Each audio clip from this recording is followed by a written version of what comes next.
I saw this story in Reason. They were talking to this guy that's written this all a book, The Plague and the Aftermath, How Societies Recover from Pandemics.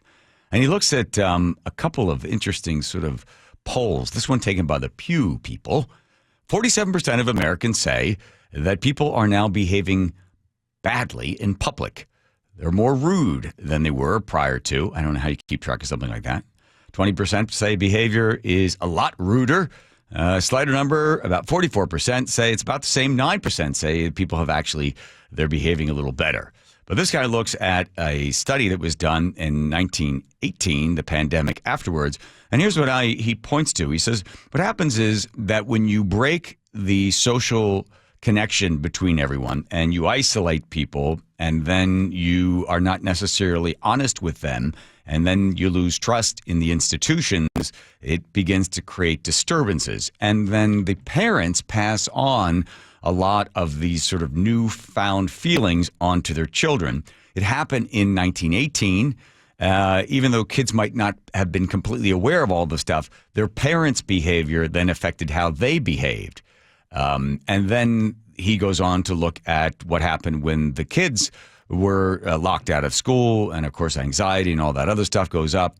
So school-age kids are more anxious. They have negative impact on their social skills, their development. Half of them, 22%, report difficulty is ongoing. So what has happened is we're affecting the next generation just like we affected the prior generation in 1918 with that pandemic.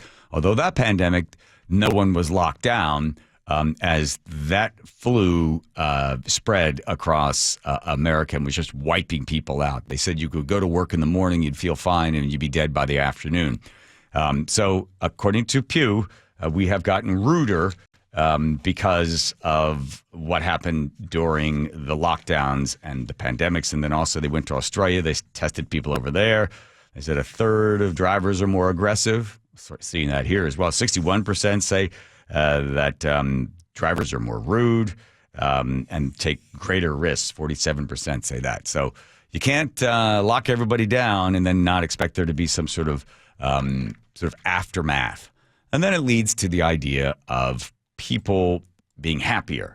I saw this. I don't know. I didn't see the study when I started doing this. I think I got this from my dad. My dad would talk to everybody. You went to the supermarket with my father.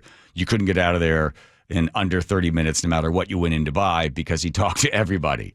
The lady, the clerk, the guy stocking stuff. We'd get in conversations with people in the aisle, just sort of friendly banter back and forth. The Dr. Nicholas Ebay from Chicago says it's important if you want to be happy. Aristotle, centuries ago, said that man is by nature a social animal. That part is sort of common sense. Our social relationships are critical for us. But I don't think Aristotle had any idea of just how deeply true that was. You see the importance of our sociality almost everywhere you look for our well-being and our health. Every day I ride the train into Chicago, and every day I see exactly the same drama play out. People get on the train, they sit down, cheek to jowl next to somebody else, and they spend 45 minutes then ignoring this person, the most social species, or certainly most social primate on the planet, who's made happier and healthier by engaging in conversation with somebody else, nevertheless ignoring this person, treating them like a lampshade. Why do people do that? Well, yes, why, Doctor? In some experiments that we conducted, we find that when we actually ask people to engage in a conversation with this person, try to connect with this person and get to know the person who sits down next to you today, we find that doing that actually made people happier, enjoy their commute more than when we randomly assign them to a condition where we ask them to keep to themselves, to remain in solitude and just focus on their day ahead. Yeah, they've done studies. Just even the shortest conversation with somebody in an elevator, which is the weirdest place, right? We're stuck in this box with a complete stranger. We act like we're not even looking at them, or we look at the numbers, or we look at our phones or something like that. I've seen this now, and I think the earbuds are breaking the human connection that we so desperately need. So I live in Jack's old apartment. I'm about less than a half a mile from the station. So I walk every morning. I say hello to Mrs. Johnson. She's with the security detail. She's from Philadelphia. I know that her mother still lives in North Jersey. in northeast part of Philadelphia. The rest of her family's moved to New Jersey. She's still an Eagles fan. She moved here about 10 years ago. I talked to her, just say hi. I picked up all that sort of stuff. Say hi to people in elevators. It just makes your life better. I don't know what it is. They can show you the science behind it, but a brief conversation, whatever it is, a hello, whatever, with a stranger makes you feel better. We are social animals. But earbuds, everybody has them in. Nobody says hello. They all have them there. So it just makes me have to talk louder when I'm in the elevator. When I hear Jacob talk, I feel so lonely.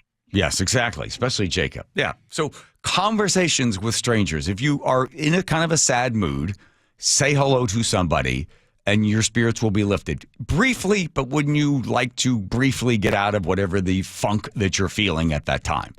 Important to engage with another human being. It works. It really does. There's a whole bunch of science behind it. And then you can get into the idea that how many people are in your tribe. This thing was known as the Dunbar number. Dunbar did the study, but he was sort of comparing us to primates. He says it's anywhere between 150, maybe 200, that you have people that are in your tribe, people that you know of, you know something about. Some people have said the number is bigger than that, but it's basically about that. If you had to get a piece of paper and write down everybody that you know, you'd probably be able to come up with about 120.